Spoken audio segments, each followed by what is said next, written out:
Ilan na sa'yo o na tumakas sa dami na matang nakatutok matatalas. Hinihintay ka na, madampuan ka ng malas. Ganyan kapag maangas, nagpiting ka ng ahas. Di na pinatulad, mahihinang nilalang. Ginintuan na oras sa iba o nilaan. Lumaking nakmakan kasama sa dinadaanan. Pagkakaiba ang plano sa una tinatawanan. Sa ideya nakababad, kala mo may saya. Dadami masasabi sa kalmado na banaya. Wala naman akong dapat pa na patunayan. Pero pag tumigil na medyo manghihinayang. Madaming panahon na din ako nasinayang. Mabuti na bago na ang mga nakasanayan. Nabidi sumuko na aking nakasabayan. Baka nakontento sa gano'n nakadagayan.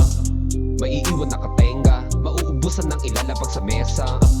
Ibis kumilos puro teka, nasa iyo naman ang manibela. Akala ng iba madali na maging ganto. Mabuti na lang na pakinggan mo kesa makibasa sa ibang kwento. Alam mo naman, tadama kang invento. Malaking salapi na mahirap makamit, pero ramdam ko na ito'y papalapit. Mga dating kontra, bigla mo mabait, hindi na mabanggit. Mga dati ko mali, mabigyan ng karunungan, dami nang umaasa. Merong kapalit, bago ko to pinapasa. Ibang paniniwala, kalawak ang tinamalas. Amat na ang kabot na ang aking tinamasa. Malamang di makuha ng mga tulog pa. Abala sila kung paano ako mapatumba. Di na ako magtataka kung di ako masundan. Para silang bilat na gusto mapatulan. Sige bomba, dami ko nakuha. Kung sino man tumulong, pwede ko mabalatuan. Mga pabigat, pwede ko nakalimutan. Marami rin naman kayo sa akin na natutunan.